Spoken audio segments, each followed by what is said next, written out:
ఉండి రాజశేఖర రెడ్డి గారు బ్రతికున్నంత కాలం లక్ష్మణుల్లాగా ఎంత అన్యూన్యంగా ఉండేవాళ్ళో, ఎంత నమ్మకంగా ఒకరికొకరు ఉండేవాళ్ళో ప్రజలందరూ చూశారు. రాజశేఖర రెడ్డి గారి మాటను వివేకానంద రెడ్డి గారు ఎప్పుడూ జవదాటలేదు. అలాంటి వివేకానంద రెడ్డి గారి ఆఖరి కోరిక, చివరి కోరిక నేను ఎంపీగా నిలబడాలి అని నా దగ్గరికి వచ్చి దాదాపు 2 గంటల పాటు నువ్వు ఎంపీగా నిలబడాలమ్మా అని నన్ను ఎంతగానో ప్రాధేయపడ్డారు. ఆయన చివరి కోరిక నేను ఎంపీగా నిలబడాలని. కానీ ఆ రోజు నాకు అర్థం కాలేదు, ఎందుకు నన్ను ఇంతగా ప్రలోభ పెడుతున్నారు, ఎందుకు నన్ను ఇంతగా నిలబడమని అడుగుతున్నారు. ఈరోజు ఆలోచిస్తే అర్థమవుతుంది.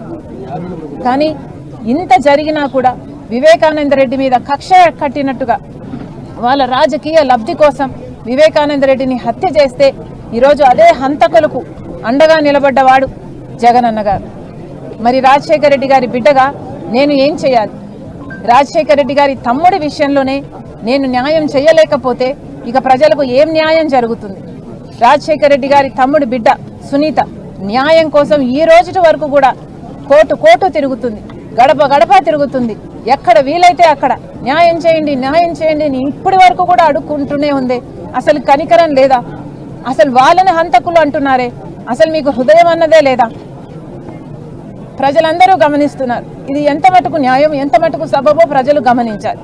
ఈరోజు నేను ఎంపీగా నిలబడ్డానికి కారణం అటు వైసీపీ పార్టీ, జగనన్న గారు అవినాష్ రెడ్డిని ఎంపీగా నిలబెట్టారు కాబట్టి, ఇది అన్యాయం కాబట్టి, ఈ హత్య రాజకీయాలు మేం విరుద్ధం కాబట్టి, ఒక హంతకుడు హత్య చేపించిన వాళ్ళు మళ్ళీ చట్ట సభల్లోకి వెళ్ళకూడదు అన్న నిర్ణయం తీసుకుని ఈరోజు నేను రాజశేఖర రెడ్డి బిడ్డను కడప ఎంపీగా నిలబడడం జరుగుతుంది. ప్రజలందరూ ఆలోచించాలి. రాజశేఖర రెడ్డి గారి కొడుకయుండి రాజశేఖర రెడ్డి గారి ఆశయాలను నిలబెడతానని చెప్పిన జగనన్న గారు ఒక్క అవకాశం ఇవ్వండి అన్నారు.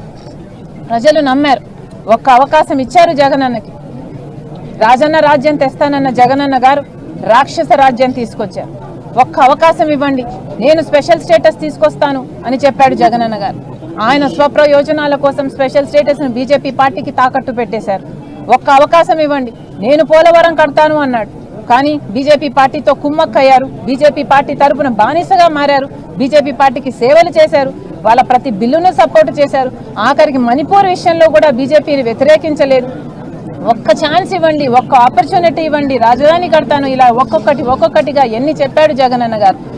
ఆఖరికి పూర్తి మద్యపాన నిషేధం చేస్తానని చెప్పి మహిళల్ని మోసం చేశారు, పేదవాళ్ళకి ఇల్లులని చెప్పి మోసం చేశారు, జాబులని చెప్పి మోసం చేశారు. ఇలా 1 కాదు 2 కాదు, ఒక్క ఛాన్స్ ఇస్తే రాష్ట్రాన్ని అప్పుల కుప్పగా చేశారు, మద్యాన్ని ఏరులై పాలిస్తున్నారు, ఎక్కడ చూసినా డ్రగ్సే. ఇదేనా? ఒక్క ఛాన్స్ ఇస్తే ఏం చేశాడు జగనన్న గారు? ఈరోజు రాష్ట్ర ప్రజలందరూ ఆలోచన చేయాలి. రాజశేఖర రెడ్డి బిడ్డగా నేను చెప్తున్నాను, కాంగ్రెస్ పార్టీని ఆశీర్వదించండి, కాంగ్రెస్ పార్టీకి మళ్ళీ అవకాశం ఇవ్వండి. ఏ కాంగ్రెస్ పార్టీలో అయితే రాజశేఖర రెడ్డి గారు ఎన్ని అద్భుతమైన పథకాలు, ఉపాధి హామీ పథకమైనా, రుణమాఫీ అయినా, ఇలా ఫీజు రీయింబర్స్మెంట్ అయినా, 40 లక్షల మందికి పేదవాళ్ళకి ఇల్లులు కట్టడమైనా, ఇవన్నీ జలయజ్ఞమైన రాజశేఖర రెడ్డి గారు చేసింది కాంగ్రెస్ పార్టీ సహకారం వల్లనే. కాబట్టి మళ్ళీ ఈ కాంగ్రెస్ పార్టీని ఆశీర్వదించాలి.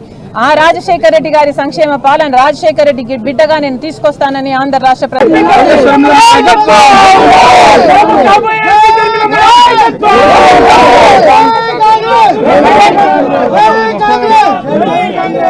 నేను రాజశేఖర రెడ్డి గారి బిడ్డ వైఎస్ షర్మిలారెడ్డి కాంగ్రెస్ పార్టీ అభ్యర్థిగా, ఎంపీ అభ్యర్థిగా నేను నిలబడబోతున్నాను. ఈ నిర్ణయం తీసుకోవడం నాకు సులువైంది కాదు. ఈ నిర్ణయం నా కుటుంబాన్ని నిలువున చీలుస్తుంది అని తెలిసి కూడా తీసుకున్న నిర్ణయం.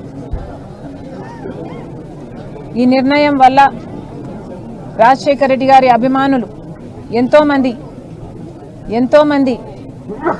ఏ వైపు వెళ్ళాలో, ఏం చేయాలో తోచని స్థితిలో ఉంటారు అని తెలిసే తీసుకున్న నిర్ణయం. కానీ ఈ నిర్ణయం తీసుకోవడం నాకు తప్పలేదు. ఎందుకంటే జగన్మోహన్ రెడ్డి గారు నాకు తోడబుట్టిన అన్న. జగన్మోహన్ రెడ్డి గారు అంటే నాకు ద్వేషం లేదు. జగన్మోహన్ రెడ్డి గారు నా రక్తం. కానీ ఎన్నికల వరకు, ముఖ్యమంత్రి అయ్యేంత వరకు నాకు నువ్వు చెల్లివి కాదు, నాకు నువ్వు బిడ్డ అన్న జగన్మోహన్ రెడ్డి గారు ముఖ్యమంత్రి అయిన తర్వాత మారిపోయిన మనిషి. ముఖ్యమంత్రి జగన్మోహన్ రెడ్డి గారుకి నాకు పరిచయం లేదు. ముఖ్యమంత్రి జగన్మోహన్ రెడ్డి గారు నా అనుకున్న వాళ్ళందరినీ నాశనం చేశాడు. ఈరోజు ముఖ్యమంత్రి జగన్మోహన్ రెడ్డి గారు వైసీపీ పార్టీ తరపున హత్యా రాజకీయాలను ప్రోత్సహిస్తూ ఈరోజు కడపలో ఎంపీ అభ్యర్థిగా వివేకానంద రెడ్డిని హత్య చేసిన వాళ్ళకే టికెట్ ఇవ్వడం జరిగింది. ఇదే తట్టుకోలేకపోయాను. హత్య చేసిన వాళ్ళకి ఈ రోజు వరకు శిక్ష పడలేదు. హత్య చేసిన వాళ్ళు, చేపించిన వాళ్ళు ఈ రోజు వరకు తప్పించుకొని తిరుగుతున్నారు.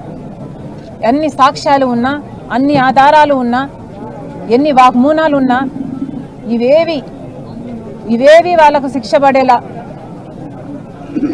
పడడానికి సహాయపడకపోగా అధికారం వాడుకొని ఈరోజు జగన్మోహన్ రెడ్డి గారు వాళ్ళనే రక్షించడమే కాకుండా ఈరోజు వాళ్ళకే మళ్ళీ అవినాష్ రెడ్డి గారికే టికెట్ ఇవ్వడం అన్నది నేను తట్టుకోలేకపోయాను. వైసీపీ పార్టీ, వైసీపీ ప్రభుత్వం రక్తంలో మునిగిపోయింది. వివేకానంద రెడ్డి హత్యను ఆ రోజు రాజకీయం కోసం వాడుకున్నారు అన్న విషయం మాకు ఆఖరి వరకు అర్థం కాలేదు. సాక్షి ఛానల్లో అంత ఘోరంగా వివేకానంద రెడ్డి హత్య జరిగితే వివేకానంద రెడ్డిది హార్ట్ అటాక్ అని మొట్టమొదటగా సాక్షి ఛానలే చెప్పింది. ఎందుకు అన్న విషయం ఆ రోజు మాకు అర్థం కాలేదు. వివేకానంద రెడ్డి